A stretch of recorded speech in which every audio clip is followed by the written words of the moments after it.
The people behind the windows. The history of the donors of the stained glass windows at Immaculate Conception Catholic Church in Pine City, Minnesota. In 1910, the congregation began the process to replace the original church. Work continued through 1911. The first Mass in the new church was celebrated on Christmas Eve of that year. The stained glass windows were paid for through donations by church members. We are fortunate to have the annual financial statement covering 1912 to 1913. From it, we learn the price of one window, which is 2 panels, is $100. We see that Mrs. O'Reilly and Mrs. Buselmeyer each paid for a whole window. And we see that there were some $80 windows. There are 2 mysteries concerning the stained glass windows. The first mystery I don't have an explanation for. 3 of the windows are different. The Lambert, the Jedlicka and Bohemian, and the Pulfrel windows all have red glass at the top. They appear to be older, so perhaps they came from the first church, but we have no evidence of that. Mystery number 2. I've always thought there was something wrong with this window. The dedication reads, in memory of Rudolf Buselmeyer. Why would you repeat in memory of? And who paid for it? The dedication on this window also seems wrong. It says Mr. and Mrs. James O'Reilly, donated by Emily Buselmeyer. Why would Mrs. Buselmeyer donate a window in memory of the O'Reillys? The biggest issue is both Mrs. Buselmeyer and Mrs. O'Reilly paid for a whole window, 2 panels, and in this arrangement they are each only getting half a window.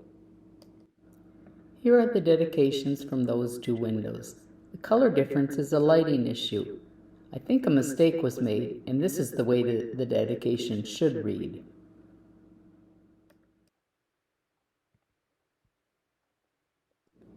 Rearranged, they now read, donated by Mrs. Emily Buselmeyer in memory of Rudolf Buselmeyer, and in memory of Mr. and Mrs. James O'Reilly.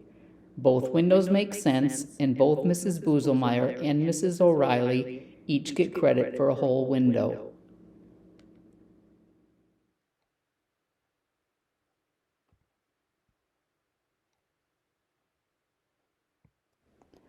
The Annunciation, donated by Emily Buselmeyer in memory of Rudolf Buselmeyer.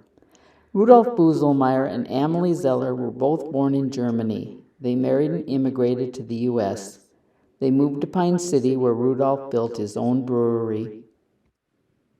They had 4 children, and then Rudolf died. Amelie's father had owned a large brewery, and Amalie had learned the business from him as she grew up.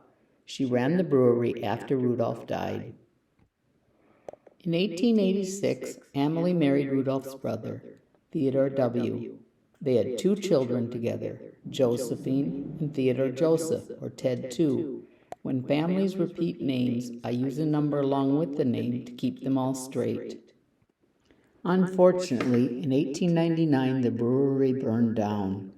Fortunately, the basement contained 500 barrels of beer, which was enough to supply customers until the new brewery was up and running. In 1901, the Buselmeyers built a new house. In 1939, that house became Lakeside Memorial Hospital, and it served the community for over 21 years. The Buselmeyer children grew up and left the area. Only Ted II stayed in Pine City. In a twist on the girl next door, Ted II married Marjorie Lahodney, the daughter of the business owner next door. The Buselmeyers built 2 buildings that still serve the Pine City community. Ted I built this building in 1897. It was used as a saloon and sold Buselmeyer beer. Ted II supported his family using this building.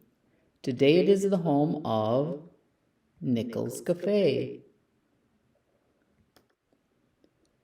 Operating first as a saloon and then a movie theater, a business called the Cozy Corner, and finally In 1924, it became the home of Petchel's Cafe. By then, Ted, too, had become an insurance agent. Ted, too, and Marjorie Lahadney had 2 children, Ted 3 and Jean. Jean became a nun.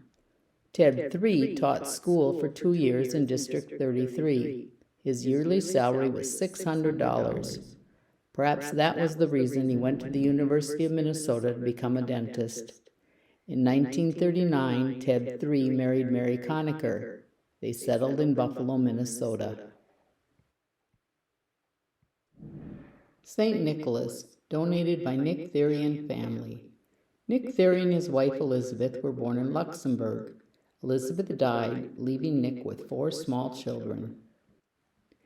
Elizabeth's older sister, Susanna Tashny's family, immigrated to America shortly after Elizabeth died, but her 2 oldest children, John and Helen, stayed behind to help Nick.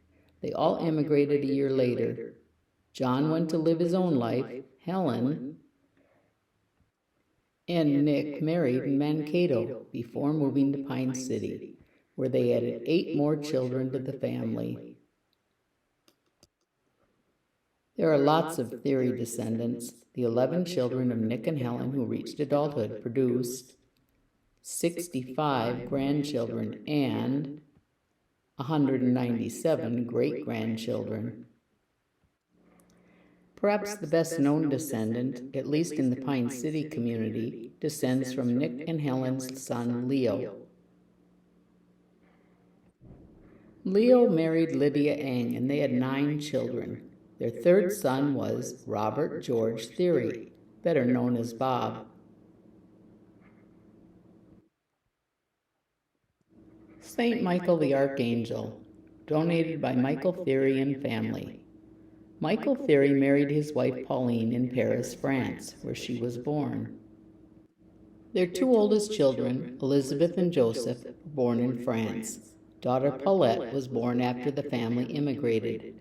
Shortly after the move to Pine City, daughter Elizabeth married local boy Sheridan Gregg. They had 12 children.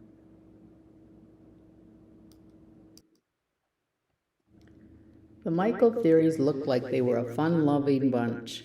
I'm not sure what is going on in this picture, but they are certainly having a good time doing it. Even the dog is grinning. St. Peter and St. Paul, donated by Mr. and Mrs. Peter Paul Wozmak. The Peter Wozmak Farm, about 1910. The Wozmaks had 5 children. The 2 girls married brothers in Silver Lake, Minnesota. Agnes never lived in Pine City, and Cecilia did only briefly. While they both had children, they had no connection to Pine City. Henry had 1 son who died at 22. Rudolph was a lawyer in Los Angeles, and Vincent was a farmer near Pine City.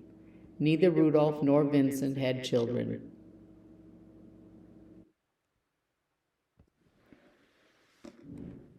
The Baptism of Jesus, donated by Mrs. Frank Sokup and sons John and Henry, in memory of Mr. and Mrs. Frank Sokup. Frank and Rosalie Sokup were born in Bohemia. They immigrated, settling in Montgomery, Minnesota, where they produced 4 children. In 1898, the family moved to Pine City, establishing a farm south of town. In 1906, they suffered a serious setback. This news article was written by an exceptionally calloused reporter. The country about Pine City suffered a terrific lightning and thunderstorm Monday evening. A little damage was done, but none of general consequence. Instead, the rain accompanying the storm was most welcome. Lightning struck the new barn belonging to John Sokup, and the same was burned to its stone foundation. The barn contained 50 tons of fine Timothy hay. 1,000 feet of lumber lying near the barn was also destroyed during the blaze. Mr. Sokup carried no insurance on the barn, and the loss is close to $1,000. I can't imagine that the Sokups agreed with the reporter's assessment of no damage of any importance. Frank I died in 1911. In his will, Frank divided his farm between his sons John and Henry. His son Frank, too, was in business as a blacksmith, so Frank left him $1,000. For some reason, in 1919, most of the Sokup family decided to relocate in Rice Lake, Wisconsin. Frank, too, and Henry sold their farms. Frank, too, had left blacksmithing and gone into farming shortly after his father's death. The 1920 census shows Henry, Frank, too, and Mary's families all living in Rice Lake, Wisconsin, just blocks apart. Let's look at the descendants of Frank and Rosalie. The families of Mary and Frank, too, were raised in Wisconsin. It is unlikely that their descendants came back to the Pine City area. Both John and Henry raised their families locally on family farms. John on the Sokup farm in Rock Creek Township, and Henry east of Baroon on the Pavic farm where his wife grew up. There could be many Sokup descendants locally. St. Gerard and St. Lawrence, donated by Matthias Pulfrell in memory of Lawrence and Aloysius Pulfrell. Joseph Pulfrell and Crescence Youngbauer were both born in Bohemia. They had 3 children, and then in 1882 they immigrated on the Silesia. It took them 2 weeks to travel from Hamburg, Germany to New York. 2 more children were born in the U.S. When a new courthouse was built in Pine City in 1886, Joseph found work there as a custodian. Joseph Pulfrell's firstborn child, Lawrence, was in the Pine City Band and worked at Soderbeck's Saloon. Soderbeck's Saloon was built by the Buselmeyers, and it is the second building that they built that is still in use. Lawrence married in 1900, had a child, Ralph, in 1903, and died in 1907. Lawrence's wife remarried, and she and Ralph moved to the Dakotas. Ralph didn't have any children. Joseph's second child, Frank, married Mary Schambauer. In 1910, Frank and Mary were managing the Pine City Restaurant and Bakery, which was also a hotel. Do you recognize the building? It's now Froggy's. In 1912, Frank found his calling when he was elected county treasurer. It's a job he held for the next 30 years. Frank and Mary had 4 children. Fishing was popular across the generations. Here we have Frank with his father-in-law, John Schambauer, and Frank's 2 oldest children, Catherine and James. Catherine married Maurice Weinberger, and they had 5 children. Jim married late in life and had no children. Lorraine married the boy next door, Rollis Ransom Odendahl, and had 7 children. And Raymond married Peggy Odendahl and had 3 daughters. Joseph Pulfrell's 3rd child and only daughter, Mary, married Charles Atkinson, who was a railroad worker. They had 4 children. Marie, the Atkinsons' oldest child, married George Brechtel. George and Marie both worked at the United Store, owned by George's stepfather, Adolf Becker. Many people remember the Brechtels because they had an uncomfortable habit of watching their customers very carefully.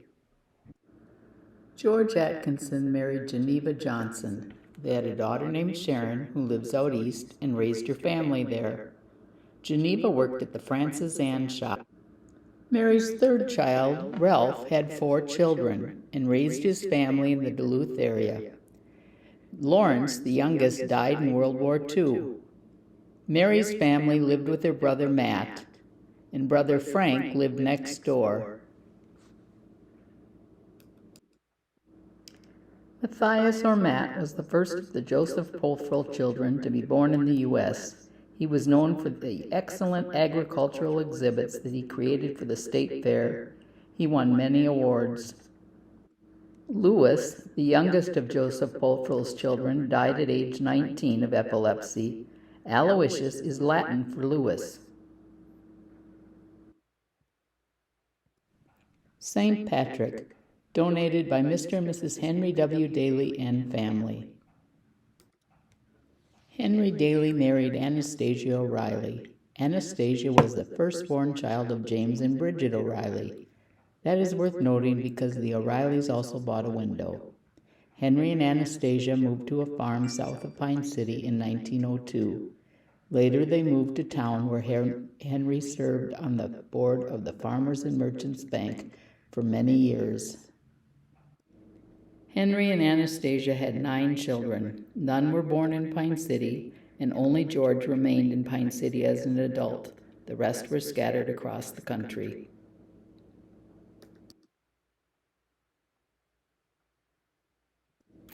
George Daly started working as a cashier in the Farmers and Merchants Bank after he graduated from high school. George died in 1941, shortly after being elected to the position of village clerk.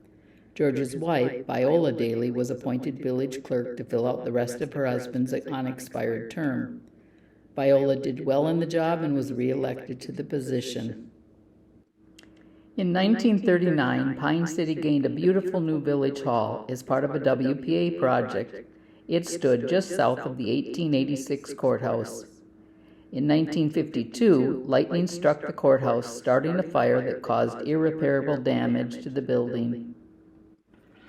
The county needed a new courthouse.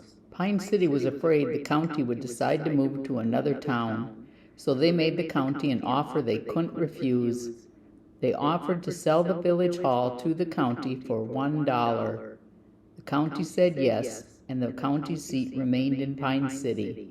Viola Daly was the only woman involved in that transaction. Viola suffered the same fate as her husband, an early death. George and Viola had 4 children. It doesn't appear that any of them remained in Pine City. Agony in the Garden, donated by the Hurley Children Senior in memory of their mother, Mrs. Mary Hurley. The Hurleys are a fascinating family. Mary Egan and James Hurley were the offspring of Irish immigrants. They met and married in Hinckley, and soon after they moved to Pine City, where James was involved with numerous business ventures. In 1888, he built the Hurley Saloon. In 1898, he added on and turned it into the Hurley Business Block. And in 1905, he remodeled and it became the Agnes Hotel. He also ran a wholesale liquor distribution business based in St. Paul with his brothers. The Hurley house was a busy place. The Hurleys had 8 children. In 1892, Mary Hurley died, leaving her children ages 2 to 14. James remarried a few years later and had 4 more children, which is why these first 8 are called the Hurley Children Senior. The Hurley children were very well educated. There was no high school in Pine City when the 2 oldest children, William and Michael, were ready for high school. They had to be sent to St. Paul, where they would have boarded with someone while attending school. 8 children, and only 2 of them, the 2 lawyers, Michael and Martin, had children. Many of the others never married and died young. Michael had 3 daughters, 1 who is still living, and Martin had 2 children, a son and a daughter. The Sacred Heart of Jesus window was donated by Mr. and Mrs. Frank Ryback. Frank Ryback was born in New Prague, but was of Bohemian descent. Frank was an amazing fellow. In 1895, when Frank was just 24 years old, he left New Prague, came to Pine City, bought a property, fixed it up, opened a business, went back to New Prague, married, and moved his new wife up to Pine City, all in just over a month's time. And he even managed to please his mother-in-law. Unfortunately, just a few years later, disaster struck. In 1898, a huge fire destroyed much of the Pine City business district. The Rybacks lost their home and business. When the fire happened, Frank had already started working on a bigger and better building. Frank's father had built a building in New Prague. It appears that Frank may have used the same building plans. Frank ran a general merchandising store. In the 1930s, the Ryback building became the post office. Another building in town exists as a result of the Rybacks. Frank Ryback's in-laws, Frank and Mary Radley, moved to Pine City in 1899. Frank's father-in-law built a building just down the block from the Ryback building. It housed a saloon on the ground floor and living accommodations on the second floor. Today that building is part of Franz and Bank. The Radley building can be seen to the left of the bank in this photo from the 1980s. Today the Radley building is hidden behind the new facade. The Ryback home still stands today at the corner of 3rd Avenue and 8th Street. The Rybacks had 2 daughters, Julia and Clara, and between them they produced 6 grandchildren. The Resurrection, donated by Mr. and Mrs. James O'Reilly. When I started this project, I had never heard of the O'Reilly name in connection with Pine City. I was concerned their entry might be boring. I shouldn't have worried. The O'Reilly story reaches the farthest back in history, and it is a fascinating story. James and Bridget O'Reilly were both Irish immigrants. Some facts about them. James was born in 1819, trained to be a shoemaker. He left Ireland in 1847 and worked in the lumber industry in Michigan. When James arrived in Michigan, the logging business was a booming industry. Bridget was born in 1827, left Ireland in 1850, and spent 5 weeks crossing the Atlantic. Eventually, she settled in Michigan, but one of Bridget's first jobs after arriving in the U.S. was working for a man who had lost a leg in the battle for Bunker Hill. James and Bridget met and married in Michigan. In 1859, they began farming in Blue Earth County, Minnesota. Pine City didn't even exist yet. In 1882, James joined the Army during the Dakota conflict. While James was serving in the Army, Bridget ran the farm and supported their family of 4 small children. At one point during the conflict, Bridget had to lead her young family 12 miles through the woods to safety in St. Peter. My favorite story of Bridget involves an axe. During the Dakota conflict, settlers' cabins were sometimes raided at night. The O'Reilly cabin had a trap door to the cellar right in front of the door. At night, Bridget would leave the trap door open and take the axe to bed. Her thinking was if anyone broke in, they would fall into the cellar, and she could kill them with the axe. Fortunately, she never had to test that plan out, but she can't have slept well many of those nights. The Dakota conflict lasted only a few months, but James continued to serve in the 1st Cavalry of Minnesota Volunteers through the Civil War. The O'Reillys moved to Pine City in 1902. By then they had 9 children who were scattered all over the country. Anastasia, Catherine, and John are the only children to have had much of a connection to Pine City. James died in 1904 and Bridget in 1917. The Holy Family, donated by Miss Lillian Lambert in memory of Robert Emmett Lambert. Alfred Lambert and Irish immigrant Mary Ann Green were married in Pine City in April 1871. The Lambert family lived on a farm south of town until 1897, when they sold the farm to fellow Catholic Church member Henry Daly. The Lamberts had 6 children. Born in Pine City in 1872, it was thought that Lillian was the first white child to be born in Pine City. In 1905, Lillian won a diamond ring in a contest promoting soda water at the Breckenridge Pharmacy. Each glass of soda water purchased gave you 1 vote. Lillian won with 743 votes. Despite being popular, Lillian never married. Lillian was a working woman. Here are some of the places she worked.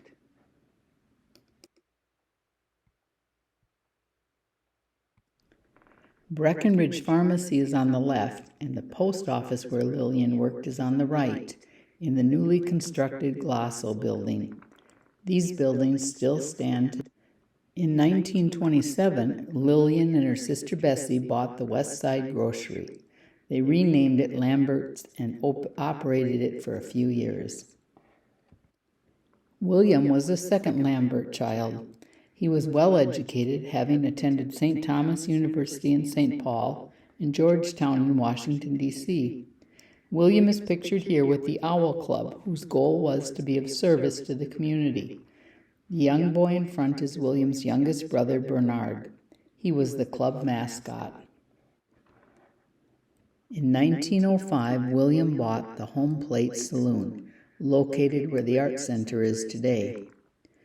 William had two daughters, Genevieve and Irene. Robert was the third Lambert child. When he was 25, he got pneumonia, which turned into consumption. Consumption or tuberculosis was the #1 cause of death in the United States at the beginning of the 20th century. Lillian bought the church window in Robert's memory. Bessie was the fourth child and the only other girl. She was well known for her singing. Bessie never married or had children. John was the fifth child and was a member of Pine City's first fire department. William and John Lambert were both excellent baseball players. They played on one of the first Pine City baseball teams, the Hurley Barringtons. Their baseball exploits were frequently mentioned in the local papers. The 1904 team roster included 2 Lamberts, William and John, along with 5 Hurleys. Strictly speaking, there are no descendants from the names on the windows, Lillian and Robert. If you include the whole family, there were 6 grandchildren. William's daughters grew up in Pine City, but that was over 100 years ago. The other 4 grew up in Ely and or Two Harbors.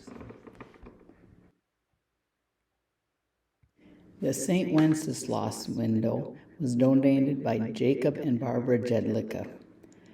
The Jedlickas were Bohemians who arrived via the Chicago-New Prague-Pine City route. By 1900, they were settled into a farm in Rock Creek Township. Jacob and Barbara had 4 children. By 1910, they had turned the family farm over to the oldest son and moved into town. Bessie married neighbor John Hudak and lived on the Hudak family farm. Barbara was a waitress at the Agnes Hotel. The Schleiss brothers came to Pine City and opened a harness shop just around the corner from the Agnes Hotel. Barbara married James Schleiss. The harness shop burned down, and James Schleiss relocated his family to Stevens Point, Wisconsin. Albert, the youngest son, wandered a bit and died in Alaska with no wife or children. Jacob died in 1913 and Barbara died in 1917. Edward moved into town and sold the family farm to Louis Kluzacek. Bessie had 3 children, May, John, and Richard. Barbara died in Stevens Point, leaving behind 5 children under age 8. Edward moved his family to Meadowlands in Floodwood area. Bessie's daughter May married Joseph Polschel and had 3 sons in St. Paul. And John took over the family farm and had 5 children. Richard died in an accident and didn't have any children. St. Ludmilla of Bohemia, donated by Bohemian parishioners. While Berun was even more of a mecca for Bohemians, there were plenty who spilled over into the parish of Immaculate Conception. There was a strong connection between New Prague and Pine City. It was very common for immigrants to spend time in the New Prague area before settling in Pine City. These were hardworking people with a dedication to the Catholic Church. In fact, the presence of the Bohemians was so strong that when Louis Kluzacek received a certificate in 1902 for making his first communion at the Catholic Church in Pine City, the certificate was written in Bohemian, not English. Another strong indicator of the Bohemian presence in the area is the Sokol camp. It takes a large and dedicated Bohemian population to establish a Sokol unit. Pine City was even host to a large district-level Sokol festival in 1938. The Ave Maria window was purchased by Mrs. Barbara Codium in memory of her husband, James. Barbara and James were born in Bohemia and married there. They came to America following the Chicago, New Prague, Pine City route. James died in 1905 after mistakenly drinking carbolic acid. Barbara died in 1918. They had 4 children. Charles and Frank ran various meat markets in the area before returning to the Chicago area. John farmed, and Catherine was married to Joseph Balnick. Only John had children. John had 2 sons, Bernard and John Jr. John Jr. never married or had children. Bernard attended Dunwoody Institute and became an electrician. He lived in Moose Lake and Cromwell. Bernard had 1 daughter who was living in Colorado. The rosary window was donated by Mr. and Mrs. Joseph Balnick. Both Joseph and wife Catherine Codium were born in Bohemia. They met and married in Chicago, moved to New Prague, and then Pine City. In 1901, they opened a meat market just west of Frank Ryback's general store. In 1902, Joseph moved his meat market a block north. He was now located west of what was then the Hurley Business Block, but would soon become the Agnes Hotel. In 1906, Joseph decided to build a rental property just west of his meat market. This building eventually became the 61-Way Cafe. In 1913, Joseph sold his butcher shop to Wiley and Kilgore.